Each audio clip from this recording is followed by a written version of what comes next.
الحمد لله الحنان المنان الذي خلق الإنسان وعلمه البيان، والصلاة والسلام على رسوله سيد الإنس والجان وعلى آله وأصحابه ذوي الخير والإحسان، أما بعد، فأعوذ بالله من الشيطان الرجيم. بسم الله الرحمن الرحيم. والبدن جعلناها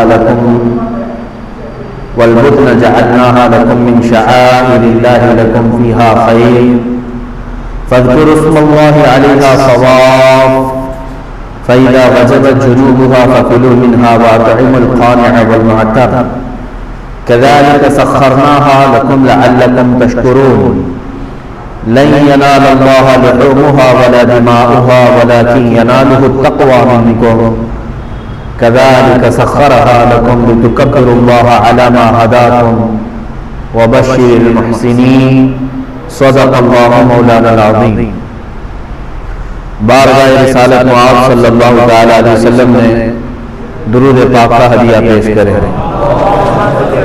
اللهم صل على سيدنا ومولانا محمد معدن الجود والكرم وآله وأصحابه الكرام وابنه الكريم وبارك وسلم صلاة دائمة سرمدا أبدا.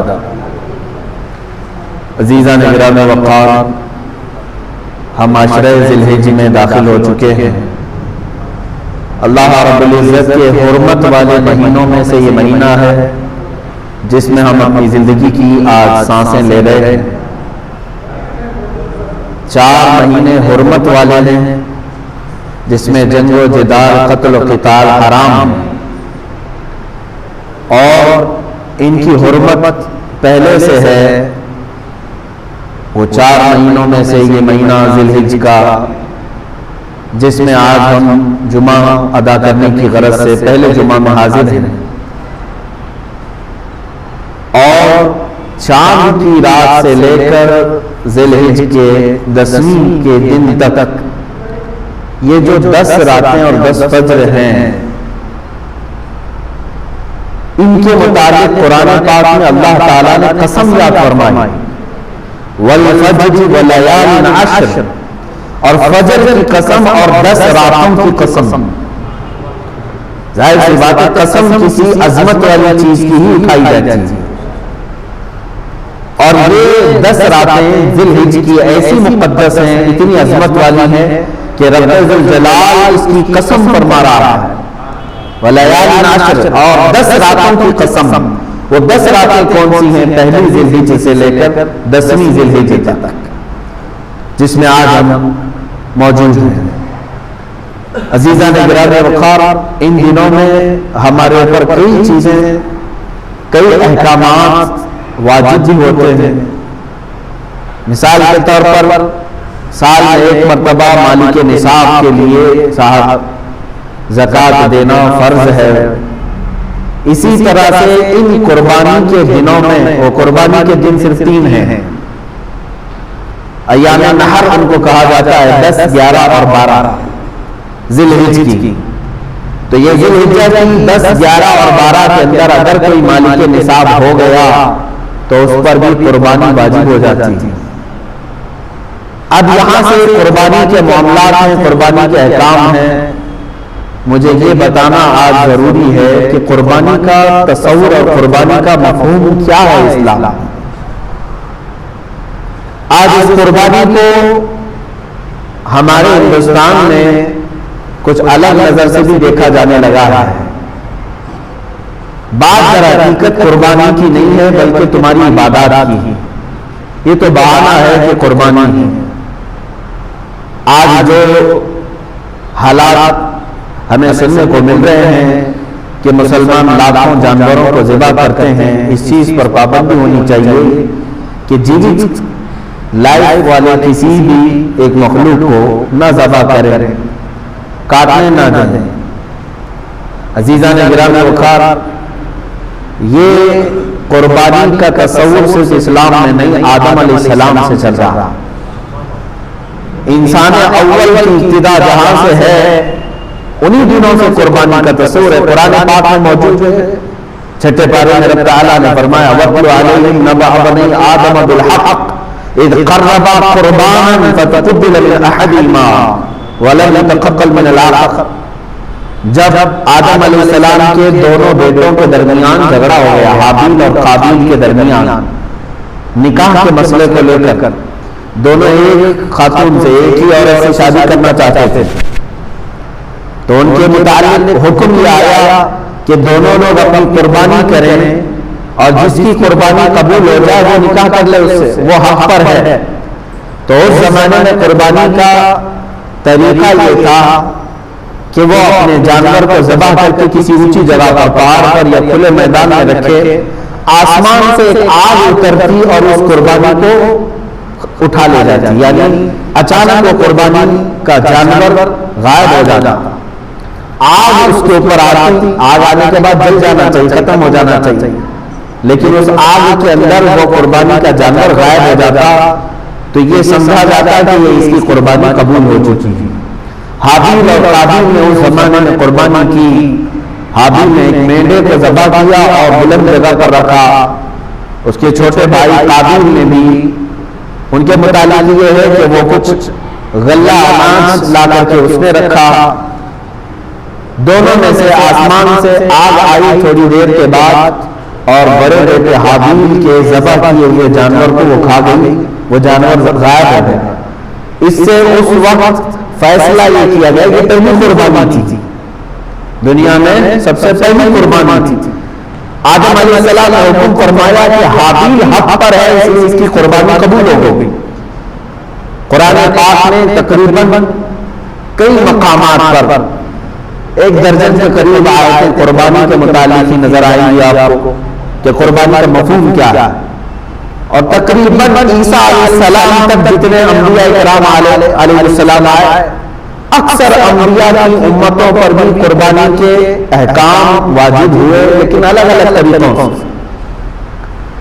قرآن پاک میں یہ بھی الذین قالوا ان اللہ عہد الینا اللہ نؤمن برسول حتی یأتینا بقربان تأکلہ النار، یعنی کچھ لوگوں نے یہ کہا تھا اس زمانے میں کہ ہم کسی رسول پر ایمان نہیں لائیں گے اس وقت تک جب کہ کوئی قربانی آئے، ہم قربانی کریں اور اس کو آگ کھا لے جائے تو ہمیں سمجھ میں آئے گا کہ حق پر کون ہے۔ اس وقت تک یہ معاملات تھے کہ قربانی کو آسمان سے کوئی آگ آتی اور اٹھا لے جاتی اور سمجھ میں آتا کہ اس کی قربانی قبول ہے اور اس کی قربانی رد کر دی گئی۔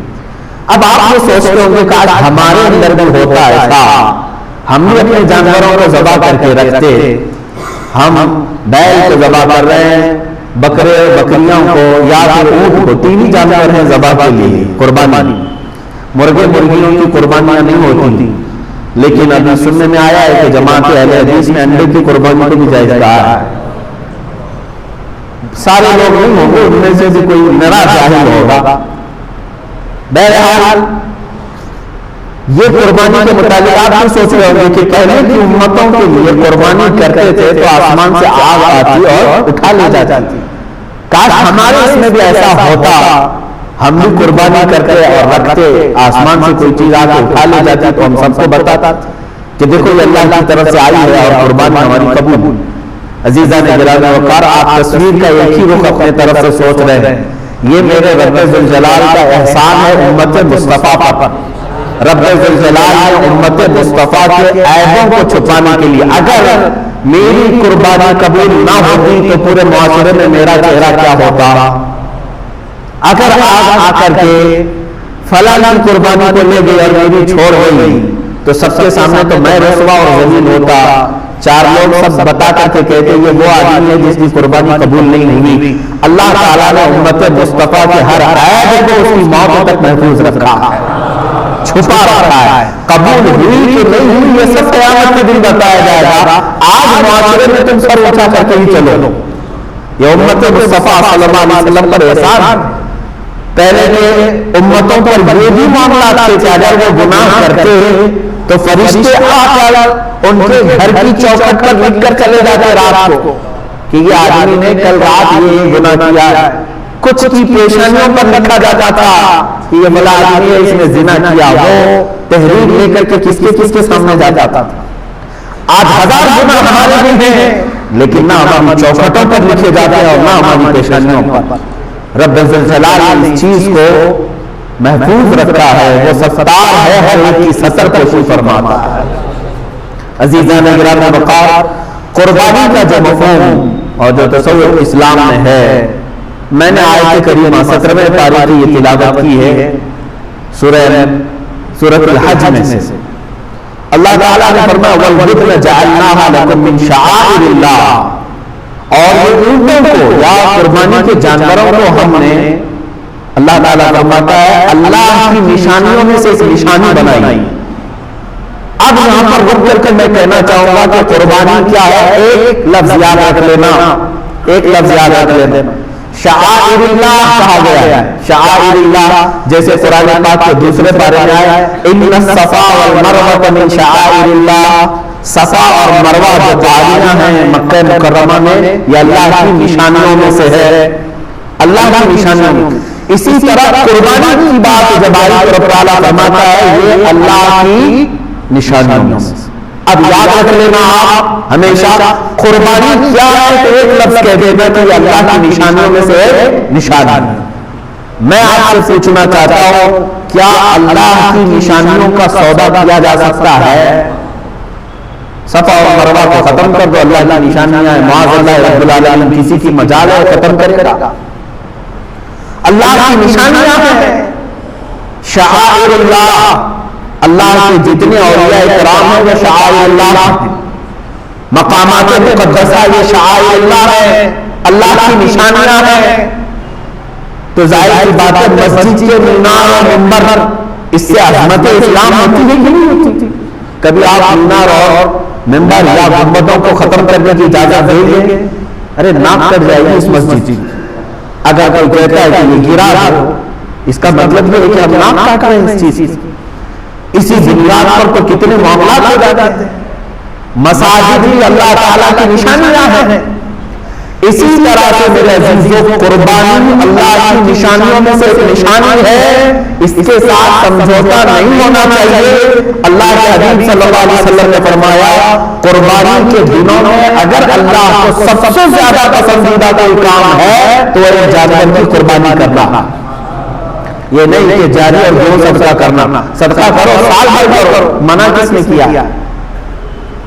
مجھے یہ خبر ملتی ہے کہ بعض لوگوں نے کہا کہ قربانی کے بدلے میں کچھ صدقہ اور خیرات کرو۔ ہر چیز کے متعلق تمہیں اس طرح سے بزدل بنانے کی کوشش کی جا رہی ہے کہ تم اپنی شعائر اللہ کے ساتھ کیا سمجھوتا کرو گے؟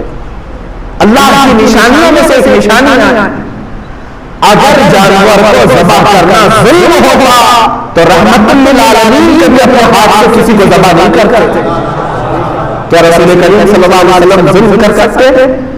اللہ کے حبیب صلی اللہ علیہ وسلم نے حجۃ الوداع کے موقع پر 70 اونٹوں میں سے تقریباً 60 کے قریب اونٹوں کو خود ذبح فرمایا، باقی کچھ اونٹوں کو مولا علی کرم اللہ وجہہ کریم کے ہاتھوں میں دے دیا کہ تم ذبح کرو۔ اور قربانی کے دن جب آیا، جب عید الاضحیٰ، حضور اکرم صلی اللہ علیہ وسلم نے نماز ادا کی اور اس کے بعد 2 بکرے لائے گئے، 2 مینڈے، چتکبرے یعنی سفید کالا جو ہوتا ہے اس کو چتکبرا کہتے ہیں، 2 مینڈے رسول کریم صلی اللہ علیہ وسلم نے ذبح فرمائے۔ صحابہ نے پوچھا یا رسول اللہ صلی اللہ علیہ وسلم کہ قربانی اگر واجب ہے تو کیا 2 بکروں کی؟ رسول کریم صلی اللہ علیہ وسلم نے فرمایا نہیں، ایک بکرا قربانی کے لیے واجب ہے، میں نے ایک بکرا اپنی جانب سے کیا، دوسرا میری پوری امت کی طرف سے کیا۔ یہ ہے اللہ کے حبیب صلی اللہ علیہ وسلم کی سنت، جو نہ بھولا ہم غریبوں کو رضا، یاد اس کی اپنی عادت کیجیے۔ وہ اپنی قربانی میں بھی اپنی امت کو شامل کرتے ہیں، اپنی امت کو شامل کر رہے ہیں۔ عزیزان گرامی وقار، ہمارے لیے قربانی شعائر اللہ ہے، یہ قرآن سے ثابت ہے۔ وَالْبُدْنَ جَعَلْنَاهَا لَكُم مِّن شَعَائِرِ اللَّهِ، ہم نے اونٹوں کو یا جانوروں کو شعائر اللہ میں سے بنایا ہے، اللہ کی نشانیوں میں سے بنایا ہے۔ لَكُمْ فِيهَا خَيْرٌ، قرآن یہ کہتا ہے اور ان کی قربانی میں تمہارے لیے بھلائی ہے، بھلائی ہے۔ فَاذْكُرُوا اسْمَ اللَّهِ عَلَيْهَا صَوَافَ، جب یہ جانور کھڑے ہو جائیں تو اللہ کے نام کا ذکر کرو، ذبح کے لیے کھڑے ہو جائے تو تم اللہ کے نام کا ذکر کرو، فَإِذَا وَجَبَتْ جُنُوبُهَا، اور جب وہ ذبح ہو کر کے زمین پر آ جائیں فَكُلُوا مِنْهَا، تم بھی اس میں سے کچھ کھا لو، وَأَطْعِمُوا الْقَانِعَ وَالْمُعْتَرَّ، اور مانگنے والے سائل کو یا غریب مستحق کو بھی اس میں سے کھلاؤ، كَذَلِكَ سَخَّرْنَاهَا لَكُمْ، اور اللہ فرماتا ہے یہ جانور جو ہے ہم نے تمہارے تابع داری میں دیا، تمہارے تابع میں دیا ہے۔ عزیزان گرامی وقار، قربانی ہمارے عید کے اعتبار سے مسلمانوں کا ایک پرسنل لا ہے، ہمارے اپنے تیوہاروں میں سے ایک تیوہار ہے یا اس چیز کو مانتے ہیں؟ آج اس سلسلے میں چاہتا ہوں کہ ذمہ دار حضرات بھی اس چیز کے متعلق بات کریں کہ جب ہندوستان آزاد ہوا تو کئی مذاہب اور کئی ادیان کے لوگ ہندوستان میں تھے، سب کے متعلق جو قوانین مرتب ہوئے اس میں سے یہ قانون بھی دیکھنے کے قابل تھا، ہر ایک کو کہا گیا کہ وہ اپنے دین کی مکمل آزادی کے ساتھ نہ جی سکتا، اگر میرے دین میں عبادتیں ہیں، نماز ہے، تو کسی بھی قوم کو یا کسی بھی حاکم کو، کسی بھی پولیس کو میری عبادتوں سے مجھے روکنے کا حق نہیں، کیونکہ یہ میرے ریلیجیس میرا رائٹ ہے، یہ میرے دین کا حق ہے۔ اگر میں ٹوپی پہنتا ہوں، داڑھی رکھتا ہوں تو یہ میرے دین کا حق ہے، میں استعمال کر رہا ہوں، مجھے ہندوستان کے سنویدھان میں یہ قانون ہے، مجھے یہ اجازت نہیں ہے۔ آج اگر اتنے زمانے کے بعد پھر کوئی یہ کہے کہ تم فلاں چیز نہیں کر سکتے جو میرے دین میں سے ہے، تو گویا کہ وہ میری آزادی کو چھین کر مجھے دوبارہ غلامی میں لا رہا ہے، مجھے دوبارہ غلامی میں لا رہا ہے۔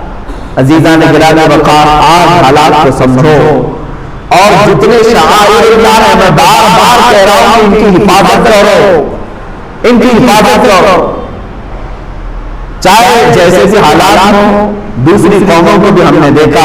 اب میں قربانی کے متعلق تھوڑی سی تاریخ بتاؤں۔ دوسرے لوگ اگر یہ سمجھتے ہیں کہ صرف اسلام ہی ہے جو اتنے جانوروں کو قربان کرتا ہے تو یہ ان کی خام خیالی ہے۔ تھوڑا ہسٹری بھی نکالیں اور پڑھیں، تاریخ کو بھی پڑھیں۔ یہودیوں میں قربانی ہے، عیسائیوں میں قربانی ہے، موجود ہے، ان کی کتابوں سے میں ثابت کر کے بتاؤں گا، آج بھی ہے۔ ہندوؤں کے کئی ایسے مقدس ان کے مقامات ہیں جہاں پر قربانی ہوتی ہے، وہ اس کو قربانی کہتے ہیں، بلیدان کہتے ہیں، اور ان کے اپنے اپنے تصورات ہیں کہ ہم اس جانور کو ذبح کریں گے تو پھر ہم جو ہے شکتی حاصل کریں گے، اور ہر قوم کے نزدیک ایک ایک الگ الگ تصور بنا ہوا ہے، لیکن اعتراض کا اور چھیڑ چھاڑ کا اگر کوئی مقام ہے تو صرف اسلام کو بنایا گیا ہے، باقی دوسروں کی قربانیاں نظر نہیں آتی۔ عزیزان گرامی، تاریخ کی پرانی کتابوں سے بھی میں اگر آپ کو بتاؤں، ہر زمانے میں ہر قوم نے قربانی کی ہے۔ اگر جانور کے ذبح کے متعلق آپ پریشان ہیں تو میں ان شاکاہاری لوگوں سے بھی کہوں گا، تمہیں معلوم نہیں کہ جانور کے اندر صرف جان نہیں ہوتی، پیڑ پودوں کے اندر بھی جان ہوتی، کیا تمہیں نہیں معلوم؟ میل فیمیل ہوتے ہیں درختوں کے اندر، سب کسان جانتے ہیں، کلمی کرتے ہیں، دو درختوں کو ملا کے ایک میل اور فیمیل، تب وہ جلدی سے بڑھتے ہیں اور اچھے پھل دیتے ہیں۔ جانوروں کے علاوہ نباتات میں بھی، سبزیوں میں، درختوں میں، سب میں جان موجود ہے، بس یہ ہے کہ وہ چلتے نہیں ہیں، ایک جگہ پر کھڑے ہیں، جان تو ان کے اندر بھی ہے، لیکن تم انہیں بھی تو کاٹتے ہو، انہیں بھی تو کھاتے ہو۔ اس طرح سے اگر دیکھا جائے کہ کسی جان کو نقصان نہیں پہنچانا چاہیے تو خود اپنی جان کی بلیدان دینا پڑتا ہے۔ تم ایک جگہ بیٹھو گے، نہ کسی پھل کو کاٹ سکتے ہو کیونکہ اس کے اندر بھی جان، کسی سبزی کو کاٹو تو اس کے اندر بھی جان، یہ تمام جان والی چیزیں ہی ہیں، نباتات بھی۔ عزیزان گرامی، اللہ تبارک و تعالیٰ نے پوری کائنات کو پیدا کیا، اور اسی نے جب ہمیں یہ حکم دیا ہے کہ تم ان فلاں فلاں جانوروں کو ذبح کر سکتے ہو تو بالکل یہ قانون فطرت کے مطابق ہے۔ اگر ذرا سا بھی ظلم ہوتا تو تو رب تبارک و تعالیٰ کبھی اپنے بندوں کو کسی کو ذبح کرنے کا حکم ہرگز نہیں دیتا. اب دیکھیں آپ ظلم کہاں ہے، وہاں قرآن نے منع کیا کہ نہیں. ہم بیل بکرے اور اونٹ کو تو ذبح کر رہے ہیں، لیکن کیا کبھی انسان کو ذبح کرنے کی اجازت قرآن نے دی ہے؟ بلکہ قرآن نے تو یہ کہا من قتل نفسا بغیر نفس او فساد فی الارض فکأنما قتل الناس جميعا، جس نے کسی ایک جان کو بھی قتل کیا ناحق، ایک جان کو بھی قتل کیا بغیر کسی حق کے، اللہ تعالیٰ فرماتا گویا کہ اس نے پوری دنیا کے انسانوں کا قتل کیا، پوری انسانیت کا وہ قاتل ہے. تو اگر ذرا برابر بھی ظلم ہو سکتا ہے زمین پر تو قرآن نے اس پر پہلے سے پابندی لگا دی کہ تم یہاں قتل نہیں کر سکتے، یہاں نہیں مار سکتے. عزیزان گرامی وقار، جن جانوروں میں اللہ نے برکت رکھی ہے ان جانوروں کو ذبح کا بھی حکم دیا. آپ نہیں دیکھتے لاکھوں کی تعداد میں، کروڑوں کی تعداد میں بکرے ذبح ہو رہے ہیں، بیل بھینس یہ تمام ذبح ہو رہے ہیں اور اونٹ بھی ذبح ہو رہے ہیں، لیکن کیا کبھی ان کی تعداد گھٹ گئی اور کم پڑ گئی؟ جب سال میں یہ 2 بچے دیتے ہیں یا ایک ہی بچہ دیتے ہیں، جتنی تعداد میں کاٹے جاتے ہیں اور کھائے جاتے ہیں، بیل ہیں، بکریاں ہیں، اونٹ ہیں، بھینس ہے، ان کی تعداد کبھی کم نہیں ہوئی، کبھی شارٹیج نہیں ہوا گوشت کا. لاک ڈاؤن میں بھی شارٹیج ہوا، کبھی نہیں ہوا. ان میں برکت رکھی ہے اللہ تعالیٰ نے. جب ایک خنزیر ایک بار میں 17-18 بچے دے دیتی تھی، کتے کو دیکھے کہ وہ بھی 10-12 بچے ایک بار میں دیتے تھے، اور نہ ان کا ذبح ہوتا ہے، نہ وہ کاٹا جاتا ہے، نہ بیچے جاتے ہیں. بس شوقین لوگ کھاتے ہوں گے، باقی عام طور پر تو نہیں ہے. لیکن اس کے باوجود جتنے گلیوں میں روڈ پر جگہ جگہ بیل بکری اور بھینس نظر آتے ہیں اتنے کتے تو نہیں نظر آتے. اس لیے کہ اللہ کے نبی صلی اللہ علیہ وسلم نے فرمایا کہ اللہ تعالیٰ نے ان جانوروں میں غیر سے برکت رکھا ہے. یہ برکت والے جانور ہیں. کسی کے پاس بکری آئی تو سمجھ لو کہ اس کے مال میں برکت آئی. خود رسول کریم صلی اللہ علیہ وسلم نے فرمایا تمہارے مال میں اگر سب سے زیادہ کسی مال میں برکت ہے تو بکری میں ہے، جانوروں میں سب سے زیادہ برکت ہے. اسی وجہ سے حکم نہیں ہوا کاٹنے کا کہ تم انہیں ذبح کرو، اللہ تعالیٰ اس کے بدلے اور پیدا کرے گا. لیکن کیا ہمیں کبھی بلی کاٹ کر کے کھانے کا حکم دیا اللہ تعالیٰ نے؟ بلی بھی ہر 4 مہینے پر 4 بچے دیتی تھی. 5 مہینے 6 مہینے نہیں گزرتے کہ اس کے پاس 4-5 بچے ہوتے ہیں، لیکن کہیں پر بھی بلیوں کو ذبح کرنے کا حکم نہیں دیا گیا. دوسرے بہت سارے جانور ہیں، قرآن پاک نے منع کر رکھا ہے کہ ان جانوروں کو تم کاٹ نہیں ذبح نہیں کر سکتے، کیونکہ جو پیدا کیا ہے وہی بہتر جانتا ہے کہ تمہارے لیے سوٹیبل کیا ہے، تمہارے لیے مناسب کیا ہے، وہ بہتر جانتا ہے. عزیزان گرامی وقار، قربانی کے متعلق بہت ساری باتیں ہیں. اب احادیث کی روشنی میں تھوڑی سی باتیں عرض کر دوں. صحابہ کرام رضوان اللہ تعالی علیہم اجمعین سرکار عالم صلی اللہ علیہ وسلم کی بارگاہ میں آئے، پوچھا ما هذه الاضاحی یا رسول اللہ صلی اللہ علیہ وسلم، اے اللہ کے رسول یہ کیا ہے، یہ قربانیاں کیا ہیں؟ نبی کریم صلی اللہ تعالی علیہ وسلم نے فرمایا ہر جانور کے بدلے تمہیں نیکیاں ہیں. صحابہ نے پوچھا اگر ہم اونٹ والا یعنی جو بھیڑ ہوتی ہیں بہت سارے بالوں والا بکرا اگر ہم ذبح کرتے ہیں تو کیا اس میں بھی ثواب ہے؟ اللہ کے نبی صلی اللہ علیہ وسلم نے فرمایا اس کے ہر بال کے بدلے ایک نیکی. اس جانور کے جسم پر جتنے بال ہیں ہر بال کے بدلے تمہیں ایک نیکی ہے. خود اپنی صاحبزادی سیدہ کائنات فاطمہ الزہرا رضی اللہ تعالی عنہا کو حضور اکرم صلی اللہ علیہ وسلم فرماتے ہیں اے فاطمہ اٹھو اپنی قربانی کی جگہ پر آؤ. جب قربانی کرنی تھی کہا کہ تم آؤ کھڑی ہو جاؤ اور دیکھو گواہ ہو قربانی کے. انہوں نے پوچھا کہ کیوں یا رسول اللہ صلی اللہ علیہ وسلم؟ حضور اکرم صلی اللہ علیہ وسلم نے فرمایا قربانی کے جانور کا خون کا قطرہ زمین پر گرنے سے پہلے مولا سابقہ گناہوں کو معاف کرتا ہے، تمہارے گناہ معاف کر دیے جاتے ہیں.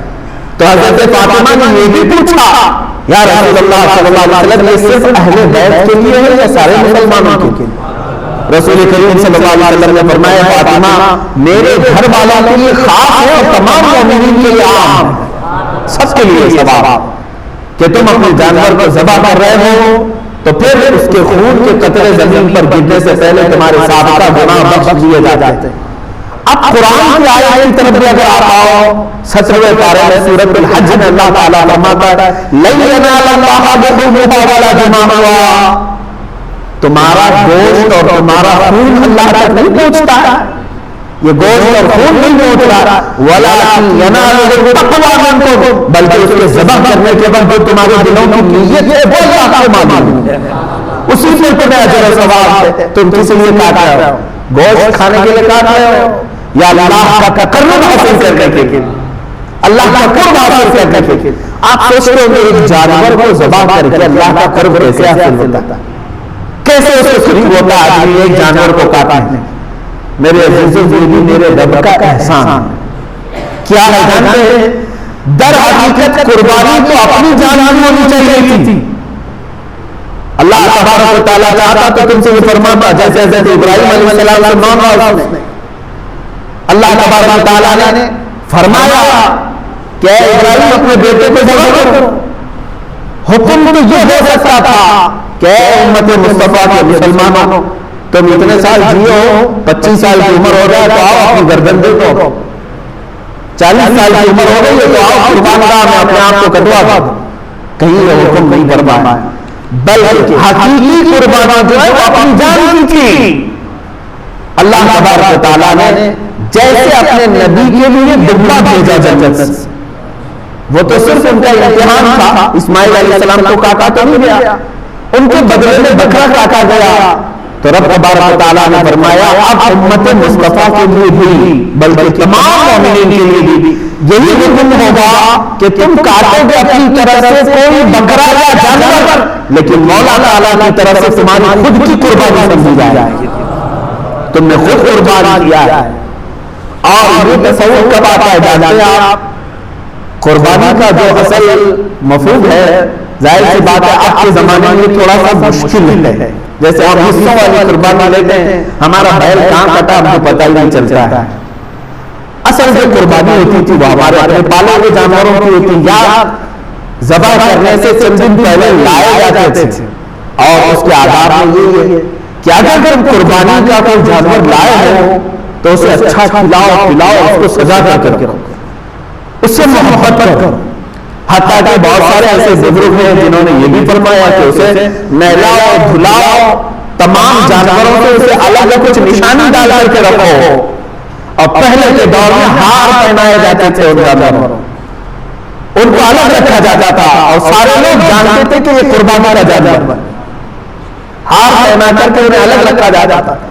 اسی سے علاقہ ہے جیسے عرب میں بھی حج کے لیے جب صاحب آتے تھے تو ہار پہنا کر کے جانوروں کو قربان لاتے تھے مینا میں، ان جانوروں کے ساتھ یہ سلوک کیوں کرایا گیا؟ انہیں صبح شام دوپہر ان کے کھانے پانی کو دیکھو، ان کے اوپر ہاتھ پھراؤ۔ دو باتیں، ایک تو میرے آقا صلی اللہ علیہ وسلم فرماتے ہیں قیامت کے دن یہ جانور اپنے سینگ، اپنے کھر، اپنے گوشت، اپنی کھال کے ساتھ آئے گا، ان تمام چیزوں کے ساتھ آئے گا، اور رب تعالیٰ سے فرمایا ہے مولا تیرا قرب حاصل کرنے کے لیے اس نے مجھے تیرے دربار میں ذبح کیا، اے کریم خدا جسے جہنم کی آگ سے تو حرام فرما دے، مولا اس جانور کی اس بات پر تم پر جہنم کی دوزخ کی آگ کو حرام فرما دیتا ہے۔ یہ بھی حدیث پاک ہے کہ یہ جانور تمہاری سفارش کے لیے آئے گا، پہلا یہ۔ دوسری بات یہ ہے کہ جب تم پالتے ہو اسے پانی پلایا، اسے کھانا پلایا، اسے سجایا، اسے ہار پہنایا، اور ظاہر سی بات ہے جب کسی سے محبت ہوتی ہے تو اس پر چھری چلانا معمولی بات نہیں ہے۔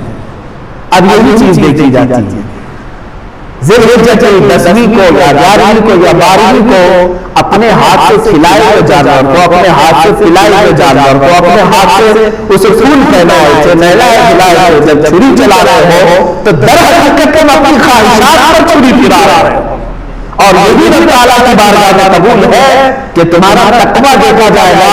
اللہ قرآن میں فرماتا ہے لن تنالوا البر حتى تنفقوا مما تحبون. اس وقت تک تم بڑی کامیابی نہیں حاصل کر سکتے جب تک اپنی محبوب چیز کو اللہ کی بارگاہ میں قربان نہیں کر کرتے, اپنی پسندیدہ چیز کو جب تک قربان نہیں کر کرتے. اسی لیے جانوروں کے ساتھ انسیت ہونا چاہیے. آج کے حالات میں یہ سب کے اوپر پابندی نہیں کہہ رہا ہوں, لاگو نہیں کر رہا ہوں, میں تو اس کی حکمتیں بتا رہا ہوں. جس کے لیے ممکن ہے وہ کرے اور جس کے لیے ممکن نہیں ہے ظاہر سی بات ہے وہ دور دراز میں بھی قربانیاں کرتے ہیں, وہ جائز.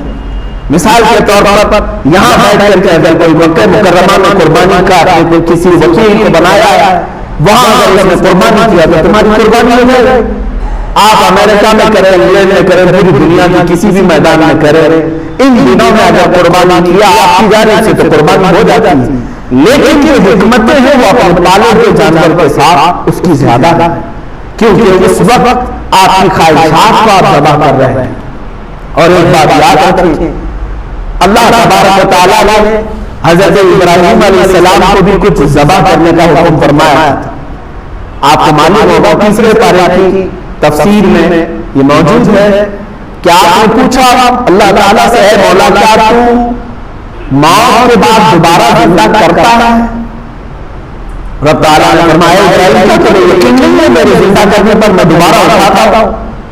ابراہیم علیہ السلام نے کہا مولا کیوں نہیں یقین ہے؟ یقین ہے بالکل, موت کے بعد تو زندہ ضرور فرماتا ہے, لیکن میں چاہتا ہوں کہ اپنی آنکھوں سے اس بار دیکھ لوں, اپنی آنکھوں سے دیکھ لوں. یہ قرآن کی آیت ہے, قال ابراہیم ربی ارنی کیف تحیی الموتى قال اولم تؤمن قال بلی ولکن لیطمئن قلبی. مولا اس لیے میں عرض کر رہا ہوں کہ میرے دل کو اطمینان ہو جائے, ایک بار دے. اللہ نے فرمایا ٹھیک ہے, تمہیں دکھایا جائے گا کہ مردوں کو زندہ کیسے کیا جاتا ہے. فخذ اربعة من الطير, تم 4 پرندے لے لو. رب تعالیٰ نے کیا فرمایا, 4 پرندے لے لو, انہیں ذبح کرو اور ذبح کر کے ان کے پورے گوشت کا قیمہ بنانا.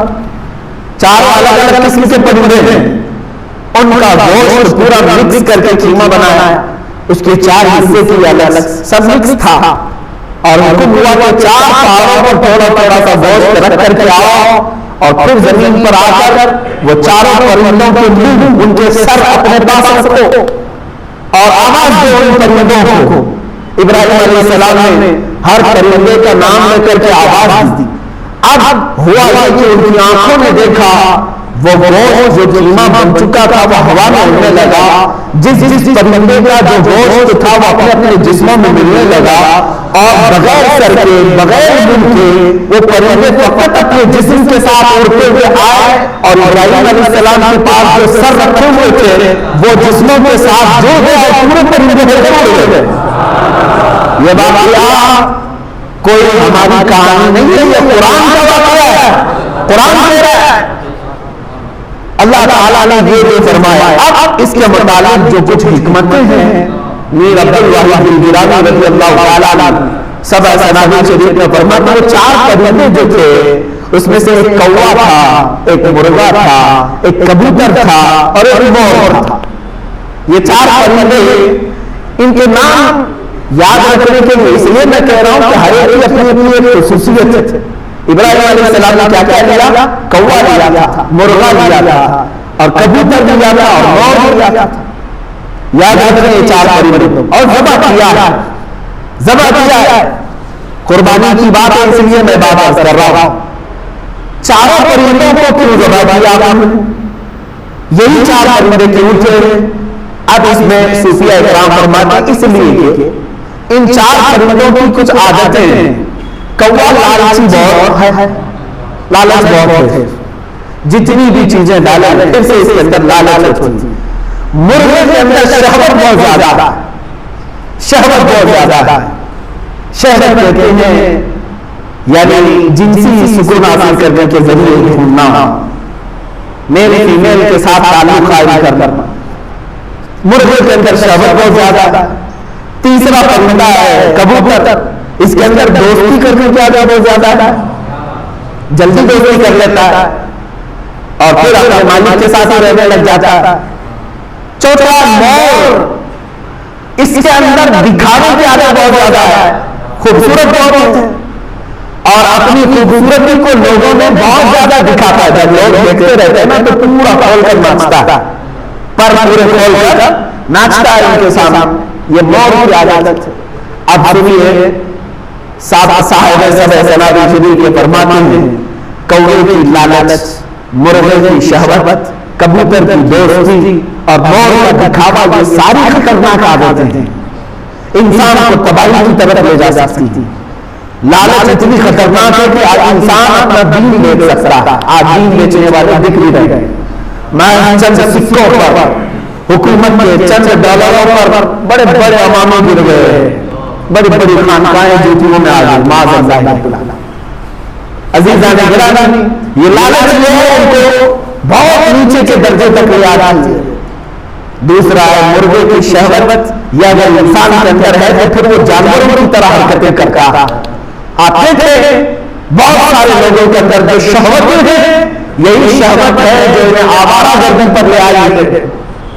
آنکھیں سلامت نہیں ہے، دن رات گناہ کرنے کی خواہش، یہ شہوت ہی کا تو مادہ ہے. ایک نوجوان اگر یہ سمجھتا ہے کہ ایک لڑکی کو حاصل کر لینا میری زندگی کا کل مقصد ہے تو گویا کہ وہ اپنی پوری زندگی کو بھی سمجھ نہیں سکا. مولا نے تجھے کسی سے پیدا کیا تھا اور تم کیا بنا رکھا ہے. شہوت کتنی دیر کی ہوتی ہے؟ تھوڑے سے چند منٹوں کی ہوتی ہے. جب وہ شہوت ختم ہوتی ہے تو پھر اس کا سارا سکون غارت، پھر دوسری مرتبہ وہ کام کرنے کی خواہش جب تک نہیں آتی تب تک ٹھنڈا ہے. اسی میں وہ اپنے جسم کو، اپنی روح کو، اپنے ایمان کو تباہ برباد کرتا ہے. شہوت. تیسری چیز دوستی. صاحب فتح الباری علامہ ابن حجر اسقلانی رحمۃ اللہ تعالی علیہ نے اپنی کتاب کی شروع میں لکھا ہے، میرے مرشد گرامی حضور تاج شریعہ رحمۃ اللہ تعالی علیہ مصر جانے کے وقت مجھے سب سے پہلی چیز یہ نصیحت کیے تھے. کہا تھا کہ تم پڑھنے میں ٹھیک ہو، اچھے ہو، ساری چیزیں ہیں، لیکن وہاں جانے کے بعد اگر تمہارے لیے سب سے بڑا کوئی زہر ہے وہ دوستی. دوستی سے بچو. آپ یہ سمجھتے ہوں کہ دوست نہیں بنانا چاہیے، دوست بناؤ، لیکن تمہیں پتہ ہی نہیں ہے کہ دوست ہوتا کون. وہ کسی اور ٹاپک پہ آرا کرو. قرآن کہتا ہے یا ویلتا لیتنی لم اتخذ فلانا خلیلا.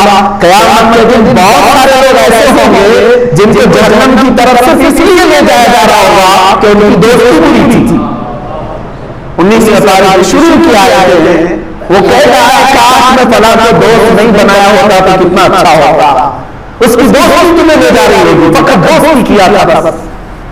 یاد رکھیں آپ کوئلے کی دکان پر جا کے آئے ہیں، کام نہیں کیے، کپڑے پھر بھی کالے ہوں گے. آپ عطر کی دکان پر جا کے آئے ہیں، لگائے ہیں، پھر بھی خوشبو آ رہی تھی. یہ صحبت کا اثر ہے.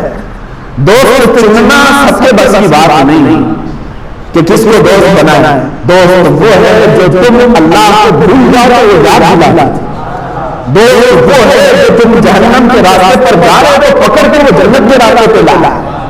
ورنہ دوستی کیا ہے؟ کھانے پینے موج مستی کرنے کا ہم دوستی تھوڑی نہ. وہ تو شیطان ہے جو لگے ہوئے ہیں آس پاس. تمہارے مال کی دوستی کرنے والے ہزاروں، تمہارے مرتبے کی دوستی کرنے والے ہزاروں. سمجھ میں آئے گا وہ دن جب تمہارا مال ختم ہو جائے اور تمہارا مرتبہ ختم ہو جائے، تمہاری طاقت. ہم نے دیکھا ہے ایسے بھی جوان کو جس کے ہمیشہ 10-15 نوجوان منڈلاتے رہتے تھے، کب آ رہا فلاں، کب آ رہا اس کے انتظار. اچانک ایکسیڈنٹ ہو گیا، کوما میں پڑا ہوا. کتنے دن دیکھیں گے؟ ایک دن بہت کم کیا دوستوں نے. ظاہر سی بات ہے اے ٹی ایم میں چلا گیا جو ان پر خرچ کرتا تھا. وہ بیمار پڑا رہا 1-2 سال، 3 سال، 4 سال، 5 سال. عزیزان گرامی، اتر پردیش کی بات میں بتا رہا ہوں، وہاں پر آج بھی وہ نوجوان اسی طرح سے پڑا ہوا ہے اور کوئی دوست آس پاس نہیں. کہاں چلے گئے سب؟ اس لیے کہ دوستی وہ مال کی تھی، دوستی وہ اس کے طاقت کی تھی، دوستی وہ اس کے مقام و مرتبے کی تھی. تمہارے روح کے ساتھ اگر کوئی دوستی کیا ہوتا تو وہ تو تمہاری قبر پر بھی بیٹھا ہوتا. یہاں پر دفن کرنے کے بعد 5 منٹ کوئی رکنے کو تیار ہے. وہی دوست جن کے لیے ہم اپنے ماں باپ کو چھوڑ کر باہر نکل آتے ہیں، وہ ہمارے کفن پر مٹی ڈال کر چلے گئے، نکل پڑے. دوستی وہ نہیں ہے میرے عزیزوں دوستی وہ ہے جو صدیق اکبر نے میرے آقا کے ساتھ نبھائی، رسول کریم صلی اللہ علیہ وسلم کے ساتھ انہوں نے نبھائی کہ ان کے مشن کو لے کر کے جو آگے بڑھے، ہر درد میں ہر دکھ میں دوستی وہ ہے جو سیدہ خدیجہ کبریٰ رضی اللہ تعالیٰ عنہا نے رسول کریم صلی اللہ علیہ وسلم کے ساتھ نبھائی۔ بہرحال عام دوستی جو ہے خطرناک ہے۔ میں تو نوجوانوں سے کہوں گا کہ میں اکثر گمراہ کرنے والے دوست ہوتے ہیں، ان سے بچو، ان سے بچو۔ لیکن دنیا یہ چاہتی ہے کہ تمہارے فرینڈ لسٹ جتنی فرینڈز کی لسٹ کی ہے وہ تم کو بڑا سمجھا جاتا ہے۔ فیس بک پہ دیکھو، فلاں جگہ پر دیکھو، لوگ دوستوں کی تعداد بڑھانے میں بہت مصروف ہے، میری فرینڈز لسٹ اتنی بڑی ہے، اتنی بڑی ہے، تو والوں نے یہ سب ہلاکت کی طرف لے جا رہا ہے۔ دوستی یہ خطرناک ہے۔ میں کسی اور موقع پر عرض کروں، اور موت کی جو عادت ہے وہ دکھاوا، خوبصورتی کا دکھاوا، یہ بھی اتنی خطرناک عادت ہے کہ سارے اعمال اس کے ضائع ہو جاتے ہیں۔ اس لیے کہ اللہ کے نبی صلی اللہ علیہ وسلم نے فرمایا ایک شرک ہے اللہ کے ساتھ دوسرا خدا مان لینا، اس کو کہتے ہیں شرک اکبر، اور ایک ہے شرک خفی، اگر کوئی کام تم نے دکھانے کے لیے کیا تو یہ بھی شرک خفی ہے، گویا کہ تم خود خدا بننے کی کوشش کر رہے ہو۔ وعد اللہ رب العالمین، تکبر اور ریاکاری، دکھاوا، یہ چیزیں بہت ہی خطرناک ہیں۔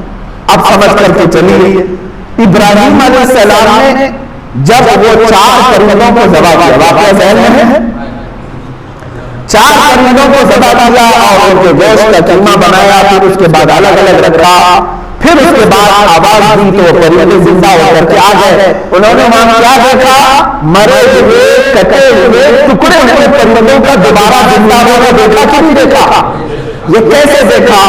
صوفیہ کرام فرماتے ہیں در حقیقت وہ مرغا ذبح ہوا تھا سامنے، ظاہری طور پر، ظاہری طور پر کوا ذبح ہوا تھا، ظاہری طور پر کبوتر اور مور ذبح ہوئے تھے، لیکن حقیقت میں وہاں پر شہوت ذبح ہوئی تھی، حقیقت میں وہاں لالچ ذبح ہوئی تھی، حقیقت میں وہاں خراب دوستی ذبح ہوئی تھی، حقیقت میں وہاں ریاکاری اور دکھاوا ذبح ہوا تھا۔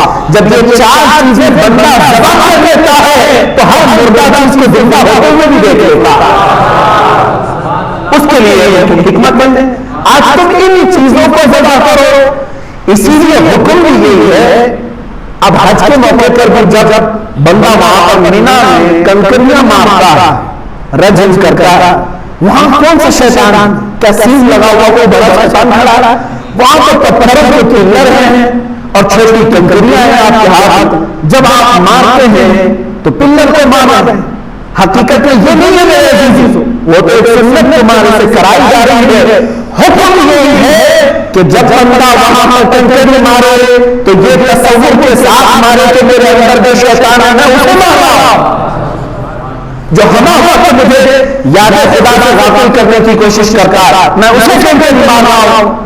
انشاءاللہ العزیز اگر تمہاری کنکری قبول ہوئی اور نیت قبول ہوئی تو مولا پوری زندگی کو شیطان کے وسوسوں سے بچا لیتا۔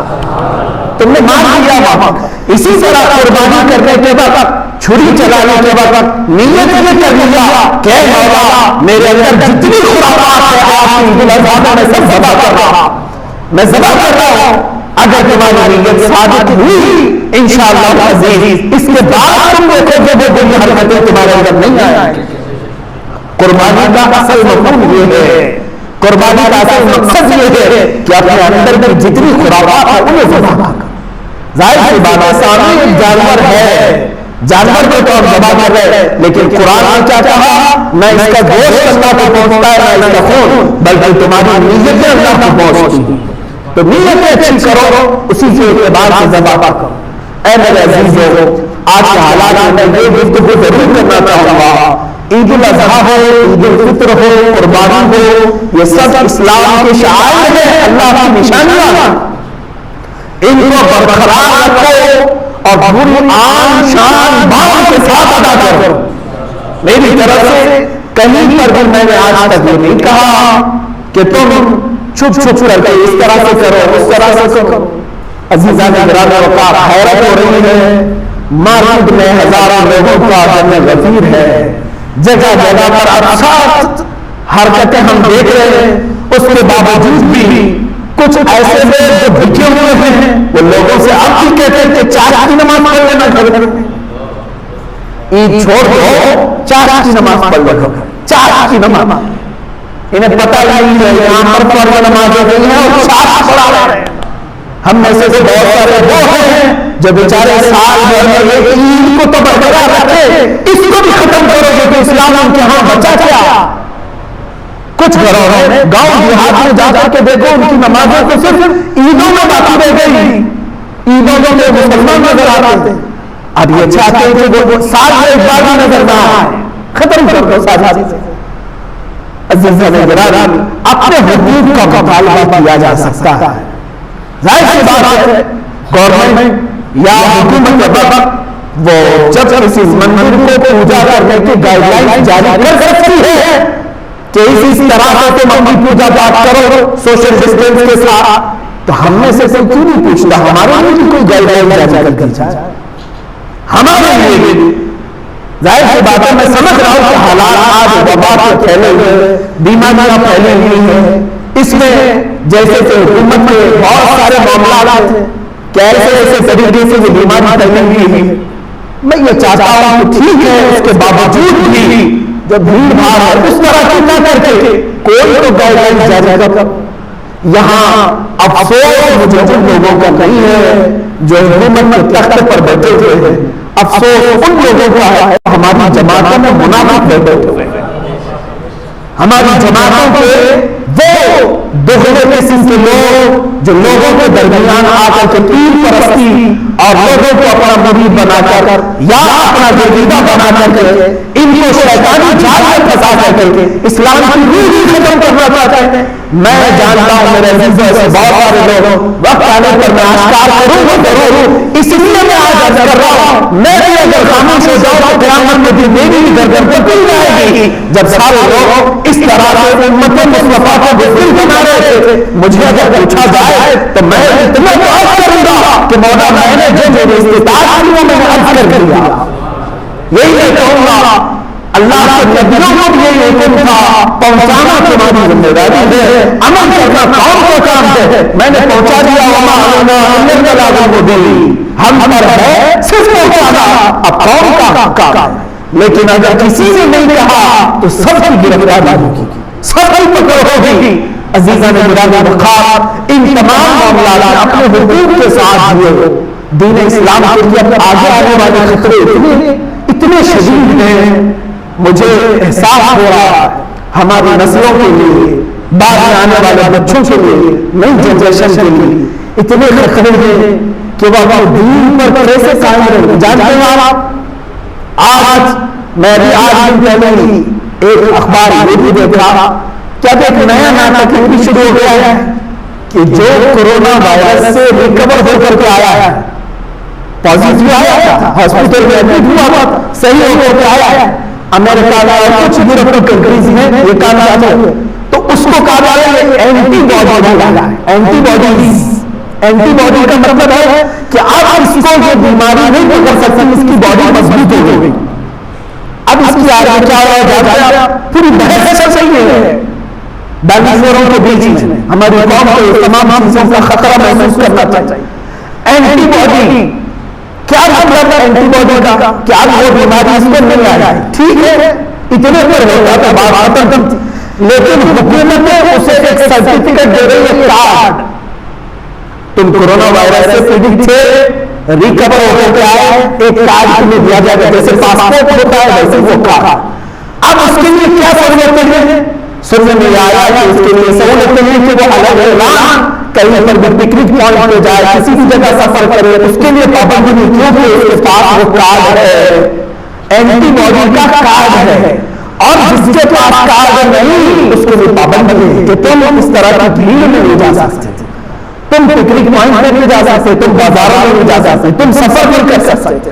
اب دیکھنا آئندہ چل کر کے ہر سفر کرنے کے ایئرپورٹ میں وہ کارڈ پوچھیں گے تمہارے پاس، یہاں کبھی نہیں آیا، باہر ملکوں میں اینٹی باڈیز کا یہ کام شروع ہو گیا۔ اب اس پر بحث بھی ہو رہی ہے. بعض لوگ یہ کہہ رہے ہیں کہ اگر یہ کارڈ والا سسٹم ہوا تو دو خطرے ہو جائیں گے. ایک وہ لوگ جو اعلیٰ قسم کے اینٹی باڈیز دیں گے, ان کے پاس کارڈ ہے وہ کہیں پہ بھی سفر کر سکتے ہیں, اور جس کے پاس نہیں ہے وہ کیا کرے گا, ہر جگہ نہیں جا سکتا. اس کے لیے کچھ لوگ کہہ رہے زبردستی ہاسپٹل میں جا رہے ہیں, ہم کو بھی کورونا ہوا ہے, ہم کو بھی کورونا ہوا ہے, اور واپس آ کر کے ہم کو بھی وہ کارڈ ملے گا. عزیزان گرامی وقار, اس کی آڑ میں بہت سارے سخت احکام آئیں گے. بعد والوں کے لیے کتنا خطرہ ہے. اگر یہ پابندی لگا دی جائے کہ صرف جمعہ وہی پڑھ سکتا ہے جس کے پاس کارڈ ہے, یہ تو غلامی کے زمانے میں دوبارہ آ جائے گا. اس طرح کی غلامی انگریزوں کے دور میں نہیں تھی, اس طرح کی غلامی میں پھر دوبارہ آ جائے گا. میں اسی لیے کہہ رہا ہوں کہ آج بیدار ہے میرا میسج ہر ایک ذی شعور کے لیے ہے. اس میں صرف مسلمانوں میں سارے طبقات کے لیے کہہ رہا ہوں, سب کے لیے یہ بہت ہی گمبھیر وقت ہے سوچنے کا. تمہاری آزادیاں ختم ہو چکی ہے, تمہیں پتہ نہیں ہے. آج ہم آزاد ہیں نا, یہ کہنے کے ہیں ہماری آزادیاں جا چکی, تمہیں معلوم نہیں. مجھے میرے قانون نے آزادی دی تھی کہ تمہارے باپ کا, ماں کا, بھائی کا, کسی کا بھی انتقال ہوا ہے تو تم اپنے دین, اپنے مذہب کے مطابق لاش لے جاؤ, اپنے قبرستان میں دفن کرو جیسا تمہارا مذہب ہے. یہ آزادی تھی کہ نہیں؟ یہ آزادی ہم سے آج چھین گئی ہے. بیماری کے بعد آزادی, بیماری کے نام پر یہ آزادی نہیں ہے ہمارے پاس.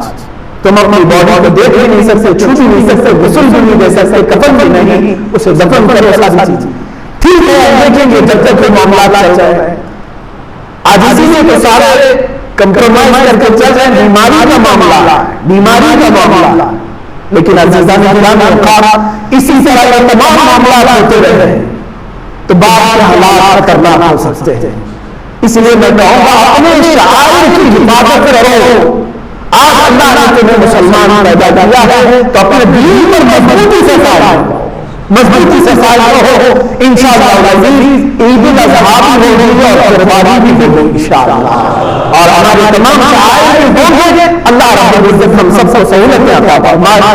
رب الجلال یہ پھیلی ہوئی وبا اور بلا کو ختم فرمائے, ہم سب کو آزمائشوں سے مولا محفوظ فرمائے. وآخر دعوانا الحمدللہ رب العالمین.